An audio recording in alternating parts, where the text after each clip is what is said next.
Hola a todos. Oye, antes de meternos en faena, es de justicia dar las gracias. Todo este análisis que vamos a ver hoy existe gracias al increíble trabajo del blog La Playlist del Yello. Su pasión por la música de ABBA fue la chispa, así que de verdad, mil gracias por la inspiración. Pues venga, vamos al lío. Hoy nos vamos a sumergir en uno de los momentos cumbre de ABBA, su álbum de 1976, Arrival. Pero no lo vamos a tratar solo como un puñado de canciones, no. Vamos a verlo como lo que es, una auténtica obra de ingeniería, la arquitectura de la perfección pop. Y esa es la gran pregunta, ¿no? ¿Cómo se llega a eso? Porque no fue cosa de magia, para nada. Fue una mezcla de genialidad, sí, pero también de una presión brutal y una obsesión casi enfermiza por cada pequeño detalle en el estudio. Venga, vamos a entrar en ese laboratorio. Empezamos por el principio. Para entender por qué Arrival fue tan importante, tenemos que viajar un momento a mediados de los 70. Hay que ver la que se les venía encima a ABBA en aquel momento. A ver, después del bombazo de Waterloo en Eurovisión, parecía que tenían el mundo a sus pies, pero el camino se torció un poco. Los siguientes singles, pues, se desinflaron, sobre todo en mercados clave como el británico. La prensa allí ya les estaba poniendo la etiqueta de One Hit Wonder, ¿sabes? De maravilla de un solo éxito. Así que cuando entraron a grabar en agosto del 75, no iban solo a hacer un disco, iban a dar un golpe en la mesa para demostrar que no eran flor de un día. Y aquí es donde empieza la magia de verdad, la intrahistoria.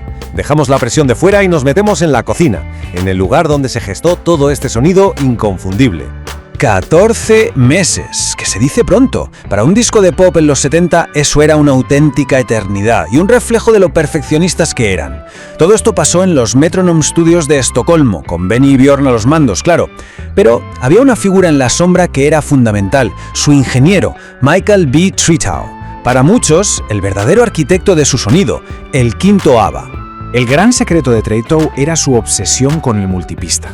Mientras la mayoría de estudios usaban 16 pistas, él se las apañaba para usar 24, 32, las que hicieran falta. Grababa capas y más capas de sonido, no para que sonara más fuerte, sino más denso, más rico.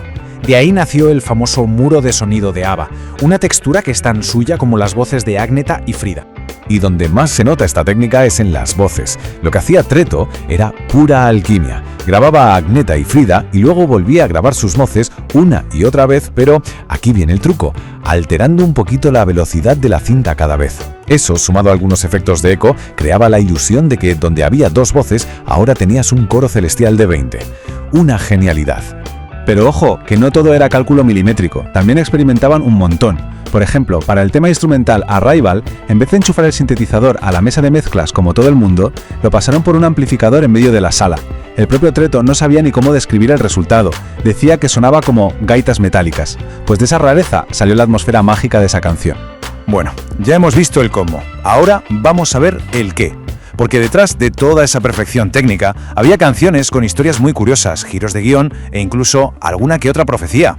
Empezamos fuerte, con la joya de la corona.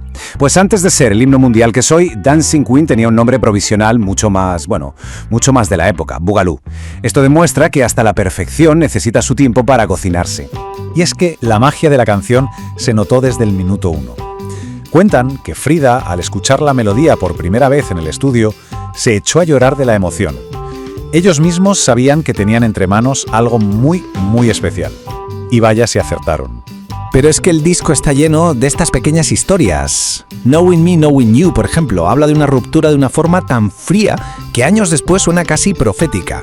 Money, Money, Money empezó siendo un tema de inspiración gitana y acabó convertido en esa pieza de cabaret. Why Did It Have to Be Me es en realidad una versión rockera de otra canción que habían descartado. Incluso el tema instrumental, Arrival, es un homenaje a la música folk sueca. Con un sonido así de pulido y un arsenal de canciones tan potente, el producto era perfecto. Pero para conquistar el mundo hacía falta el envoltorio ideal.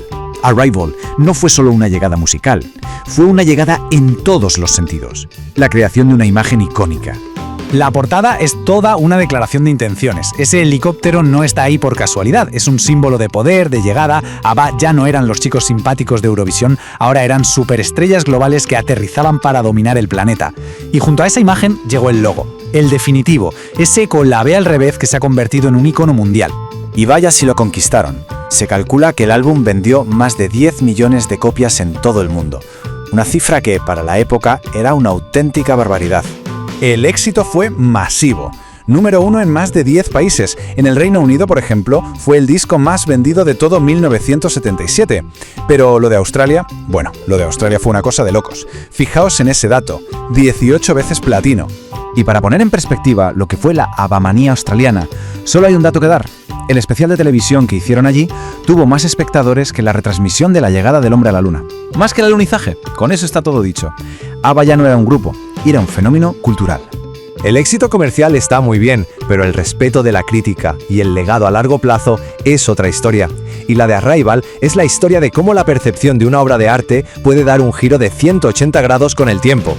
En su día, la crítica más, digamos, seria, como la Rolling Stone, lo despachó diciendo que era musak, vamos, música de ascensor. Un prejuicio bastante común contra el pop de alta costura. Pero si saltamos a 2024, la Biblioteca del Congreso de Estados Unidos lo ha incluido en su registro de grabaciones de importancia cultural histórica. Al final, el tiempo pone a cada uno en su sitio. Y esta cita, la verdad, es que lo resume a la perfección. Ya no se habla de ABBA como un simple grupo de pop facilón, sino que se les compara con gigantes como Bowie o los Smiths, destacando su misterio y su melancolía, porque debajo de esas melodías brillantes hay muchas capas. Lo que nos lleva de vuelta a la pregunta del principio. La historia de Arrival demuestra que cuando el pop se hace con este nivel de talento, de obsesión y de emoción, no caduca. Se convierte en algo atemporal, inmortal. Y así cerramos el círculo volviendo donde empezamos. Si este viaje al corazón de ABBA ha despertado la curiosidad, el mejor sitio para seguir explorando es, sin duda, el blog que lo empezó todo, la playlist del Yello. Allí hay muchísimos más análisis como este. Ha sido un placer.